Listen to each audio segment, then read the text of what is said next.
سونے کا ڈھیٹ آدمی ہو وہ یہ کام کر سکتا ہے. اس کے لیے چھوٹا موٹا ڈھیٹ نہیں چلے گا.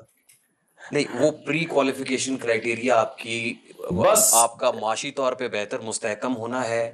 نہیں, معاشی طور پہ مستحکم ہونا نہیں. اگر آپ غریب ہیں تو آپ غریب لڑکی سے کریں, اپنے سے بھی زیادہ غریب تلاش کریں. آپ 50,000 کما رہے ہیں اگر فار ایگزامپل, تو آپ ایسی لڑکی سے شادی کریں جس کا باپ 15,000 کما رہا ہے اور 15 میں 6 بیٹیوں کو پال رہا ہے. وہ گزارا کر لے گی آپ کے پاس. ضروری ہے, مینڈیٹری ہے کہ 4 اس زمانے میں ضروری ہے, جو بھی رکھ سکتا ہے. آپ کیونکہ نے کہا کہ اگر میں 3 بیویوں کو بیوہ کر کے گیا تو میری انسلٹ ہوگی. یہ تو مذاق کیا تھا. اچھا یہ مذاق نہیں, یہ انسلٹ اس لحاظ سے بھی ہوگی کہ جو آدمی 20 سال سے 4 شادیوں کی باتیں کر رہا ہے اور وہ مرے اور صرف 3 ہو, تو پھر انسلٹ کی بات تو ہے نا. تو آپ تو پرووک کر رہے ہیں مردوں کو کہ وہ 4 میں تو کر رہا ہوں, ڈھیٹ ہے, مرد کر نہیں رہے. دیکھیے لیکن مفتی صاحب سورہ نساء میں آیت کا مفہوم ہے کہ جو عورتیں تمہیں پسند ہوں ان سے نکاح کرو 2 3 4 تک, اور اگر اندیشہ ہو کہ انصاف نہیں کر سکو گے تو پھر ایک ہی پر اکتفا کرو. جی دیکھیں, اندیشہ ہو, خوف ہو کہ اگر عدل نہیں کر سکتے تو پھر ایک پر اکتفا کرو. اس آیت سے صاف پتہ چلتا ہے اصل حکم اللہ کی طرف سے 2 2 3 3 اور 4 4 ہے.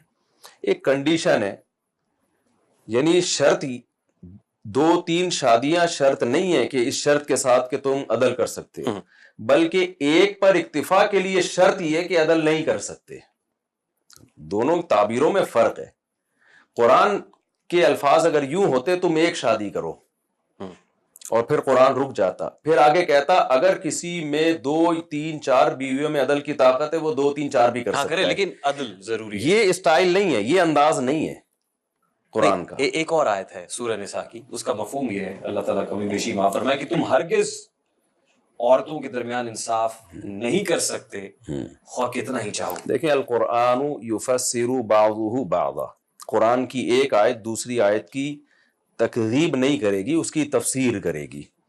ایک جگہ قرآن کہہ رہا ہے 2 2 3 3 4 4 کرو, بالفرض اگر تمہارے اندر ہمت نہیں ہے, تم نہیں برابری کر سکتے, تو چلو پھر ایک پر اکتفا کرو. یہاں قرآن پرمیشن دے رہا ہے. دوسری طرف قرآن کہہ رہا ہے کہ تم عدل نہیں کر سکتے. تو اس کا مطلب اگر ہم عدل کا وہی مطلب لیں جو پچھلی آیت میں ہے, تو اس کا مطلب قرآن تو ایک دعوے پہ ٹک ہی نہیں رہا. ایک طرف کہہ رہا ہے تم 2 2 3 3 4 4 کر سکتے ہو, اور اگر عدل نہیں کر سکتے تو پھر ایک پر اکتفا کرو. دوسری طرف قرآن کہہ رہے عدل ہی نہیں کر سکتے تم, ناممکن ہے. تو اس کا مطلب دوسری جگہ عدل نہ کرنے کا مطلب کچھ اور ہے, وہاں عدل کرنے کا مطلب یہ کہ 100% برابری. تبھی آپ دیکھیں نا, وَلَن تَسْتَطِيعُوا أَن تَعْدِلُوا بَيْنَ النِّسَاءِ وَلَوْ حَرَصْتُمْ, پوری آیت دیکھیں. اللہ کہتے ہیں تم اگر جتنی بھی حرص رکھو 100% برابری نہیں کر سکتے. فَلَا تَمِيلُوا كُلَّ الْمَيْلِ, لہذا ایسا نہ ہو کہ ایک بیوی کی طرف اتنا زیادہ جھکاؤ ہو جائے کہ دوسری کو لٹکا کے چھوڑ دو. یہاں بھی 2 بیویوں کا تذکرہ کر رہا ہے قرآن. مفتی صاحب یہ 4 شادیوں کو پروموٹ کرنا اور اصولاً بطور عمومی طور پر اس کو پروموٹ کرنا درست ہوگا؟ یہاں پہ تو ظاہر ہے if and only if ہے نا, کہ justice prevail. if and only ایک بیوی کے ساتھ ہے. if you cannot afford, اگر تم افورڈ نہیں کر سکتے تو ایک کرو. ہماری سوسائٹی میں ایک کو اصل سمجھ لیا گیا ہے, جبکہ اسلامی سوسائٹی میں ایک اصل نہیں ہے. اسلامی سوسائٹی میں کہ مرد زیادہ بیویاں کریں گے. وہ شخص جو 2 بیویاں نہیں رکھ سکتا, اس میں طاقت نہیں عدل کی, اس کے لیے ہے کہ چلو یار ایک پر اکتفا کرو, تو ایک پہ اکتفا کرے. تو کتنے لوگ ایسے ہیں جو عدل کرتے ہیں؟ یہ ایسا سوال ہے جان چھڑانے کے لیے نا. دیکھیں کچھ چیزیں ایسی ہوتی ہیں کہ آپ پہلے اس کی کوئی علت تلاش کرتے ہیں پھر وہ کام کرتے ہیں. کچھ چیزیں ایسی ہیں کہ کام ہو جاتا ہے, ایک غلطی ہو جاتی ہے, پھر ہم کہتے ہیں ایکچولی یہ یوں ہوئی ہے, اصل میں وہ غلطی تو ویسے ہی ہوئی ہے. ہماری سوسائٹی میں جو 4 شادیوں کا رواج ختم ہوا ہے نا, وہ اس لیے نہیں ہوا کہ مردوں میں عدل کی طاقت ختم ہو گئی تھی تو علماء کرام کی ایک کانفرنس بیٹھی اور بڑے بڑے ماہرین نے فیصلہ کیا چونکہ اب اس زمانے میں عدل ممکن نہیں ہے تو چلو ایک ایک پہ آ جاؤ. ایسا کچھ بھی نہیں ہوا.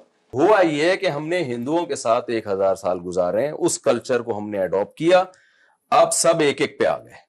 اب تپڑ ختم ہو گیا ہے, رواج ختم ہو گیا ہے, تو اب اس کے لیے ایک بہانے تراشے جاتے ہیں کہ جی چونکہ ایکچولی ہم میں 2 بیویوں میں عدل کی طاقت نہیں ہے تو اس لیے میں نے ایک کی ہوئی ہے. نہیں, اس کا ایک اور کسی شخص کو آپ علاقے کا ناظم بنا دو, کیا علاقے کے ناظم کے لیے ضروری نہیں ہے الیکشن میں کھڑے ہونے کے لیے ضروری نہیں ہے کہ آپ میں اگر عدل کی طاقت نہیں ہے تو آپ الیکشن میں کھڑے نہ ہو.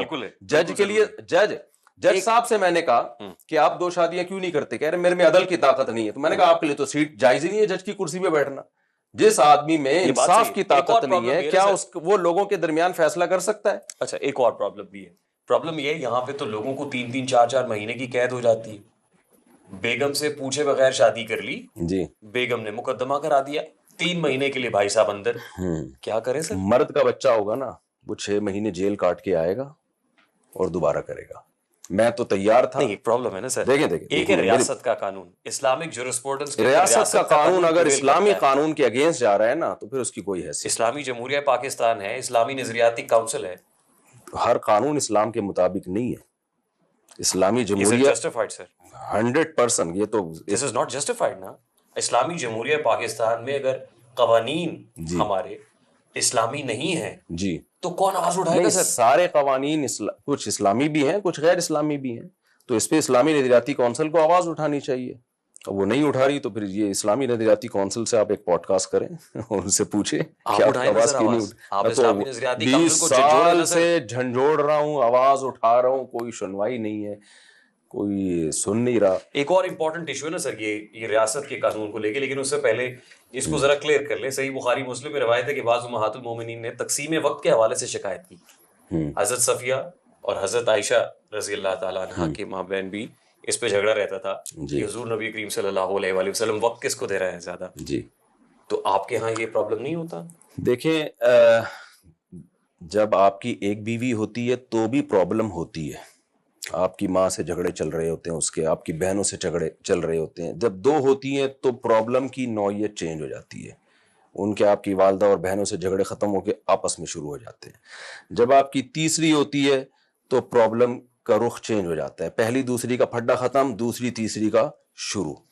اور جب آپ کی چوتھی ہوتی ہے تو پرابلم کی نوعیت اسی دن ایک دم سے چینج ہو جاتی ہے. تیسری اور چوتھی کا پھڈا شروع ہو جاتا ہے, پہلی دوسری کا ختم ہو جاتا ہے.